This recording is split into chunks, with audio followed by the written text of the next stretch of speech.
Let's look at some basic hooping of a flat item. I'm going to lay the item flat on a workbench or a work table, wherever I do my hooping.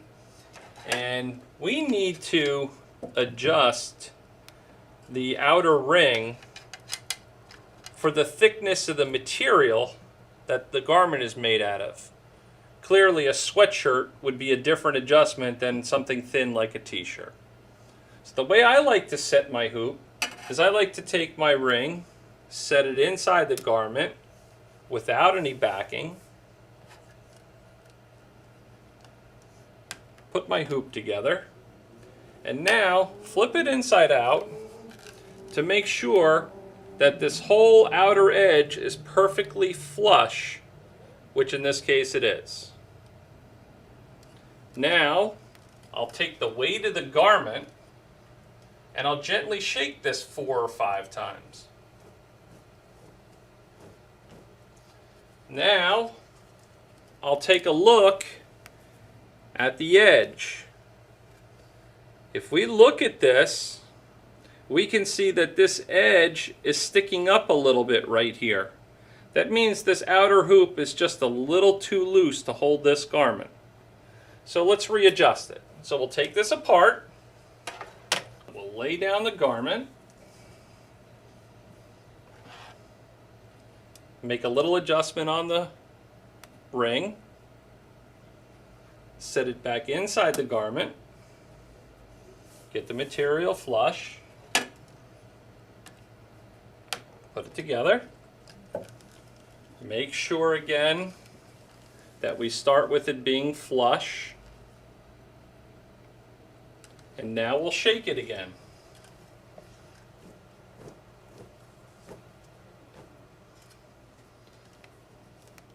And compare it and check to see that it remained flush all the way around. In this case it did. So that means this hoop is plenty tight enough to hold this garment. So now that we've got the hoop adjusted, now we're ready to put our backing in it. So before we put our backing in it, we'll set the garment down. Get the shoulders nice and square.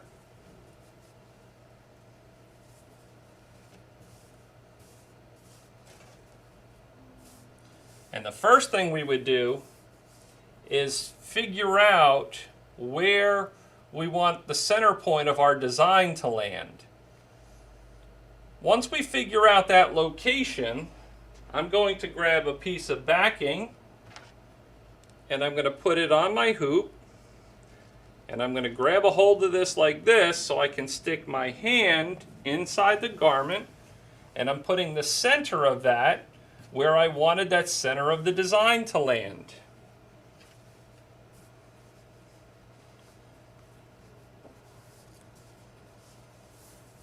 Now, making sure that I square this hoop up to the shoulders so that my embroidery doesn't go up or downhill. Once I get that lined up, I'm going to put my palms here and here, and I'm going to put that together. Now, if we look at this, the material here is just taut. It's not stretched tight. Whenever we hoop a garment, we always want the material to be at the tension that the garment is worn at. So since a t-shirt is worn just hanging on the body, we want this garment to be just taut, just smooth. We don't want it loose and wrinkly, but we don't want it stretched either. Now, garments that are worn stretched, we actually stretch slightly before we hoop them. Now, when we flip this inside out, we want to make sure that all the backing is caught, which in this case it is, and we want to take this outer ring and we want to give it an 1/8 inch recess, just an 1/8 inch. So if you look from the side, you can see there's about an 1/8 inch distance between this edge and the edge of the hoop.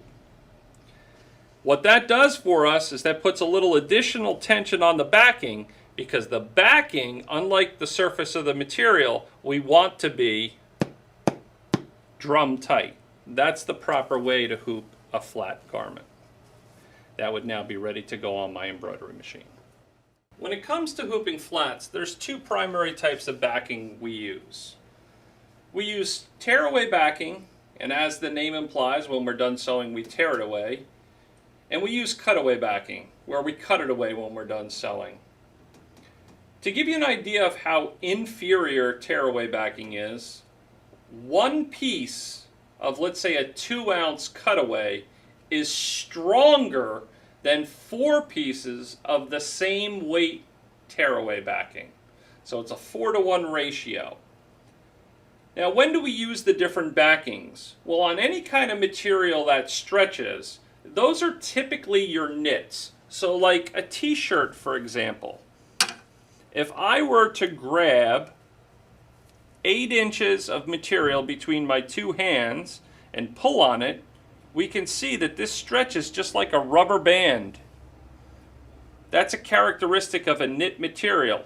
For knit materials, they require a lot more stability, so they require the cutaway backing. You'll notice if I take a piece of cutaway backing and I try and tear it, it doesn't tear very easily. On materials that are strong, that don't stretch, let me grab one here and give you an example. For example, shirts, like a lady's blouse or a man's dress shirt. This material, if I were to grab a hold of the same 8 inches of material between my two fingers and pull on it, you'll see this doesn't stretch. That's a characteristic of a woven material. And woven materials, we can use tearaway backing. And tearaway backing simply tears away when we're done sewing with it. When we unhoop a garment, oftentimes it will leave this mark. We call that a hoop mark, or a hoop burn, or a hoop ring. The easiest way to get rid of that would be to spray this garment with sizing, and that would get rid of it. Or we can spray it with some distilled water and take either a damp cloth or a light brush and brush it, and that will get rid of that mark as well.